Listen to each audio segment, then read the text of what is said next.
కృష్ణ అందరికీ ఈరోజు మేమైతే గణపతి సచ్చిదానంద స్వామి ఆలయంకి ఆశ్రమంకి అయితే వచ్చామన్నమాట. ఆలయ ఆశ్రమంకి వచ్చాము. ఇంకోండి ఇది అన్నమాట. ఇది శ్రీ గురు నిలయం అన్నమాట.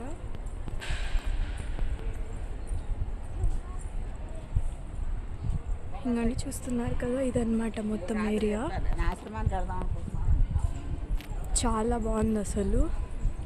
ఇక్కడ అన్నదానం కూడా జరిగిందనమాట. ఇప్పుడే తినేసాము.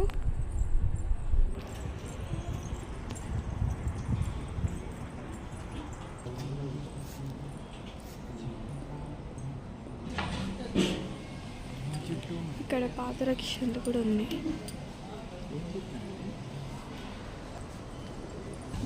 ఇక్కడ అందరు జై గురు దత్త అంటుంటే నాకేం అర్థం కాలేదు. తర్వాత అర్థమైంది ఇది దత్తాత్రేయుల వారిది మోడల్ టైప్లో అనేసి. ఇదిగోండి చూస్తున్నారు కదా, ఇది అన్నమాట. లోపలికి వెళ్ళిపోదాం ఇప్పుడు. అదిగోండి దత్తాత్రేయుల వారిది. చాలా బాగుందన్నమాట. ఇదైతే అసలు పెద్ద పెద్ద ద్వారాలతో ఉంది ఎంట్రన్స్. నెక్స్ట్ లోపల కూడా ఉన్నారనమాట. ఇక్కడ మనని ఫోన్ లోపలికి వెళ్ళో చేస్తారో చేయరో నాకైతే డౌట్ అనమాట. నేనైతే ఇక్కడ నుంచి జూమ్ చేసి చూపిస్తాను ఒకసారి. అదిగోండి కనిపిస్తున్నారా స్వామి మీకు? లైట్గా కనిపించినా చాలు. ఇక్కడ శ్రీ శేషనాగేశ్వర స్వామి వారిది కూడా సన్నిధం ఉంది ఇక్కడ.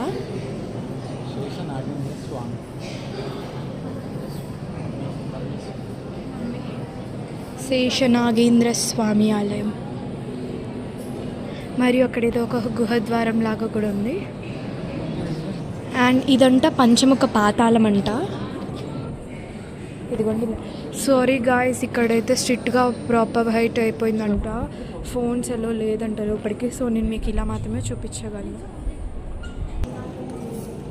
బట్ నేనైతే సీక్రెట్గా అయితే తీస్తున్నాను అనమాట. పంచముఖ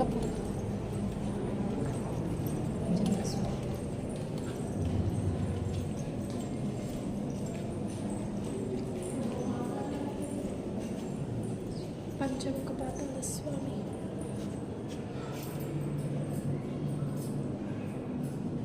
చూస్తున్నారు కదా, ఇలా అయితే ఉందన్నమాట. ఆయన నేను సీక్రెట్గా తీస్తున్నాను. చూస్తున్నారు కదా, ఇదైతే పాతాళంలో ఎలా ఉంటుంది అన్న ఒక మోడల్ అయితే చూపిస్తున్నారు మనకి ఇక్కడ. శ్రీరాముల వారిది.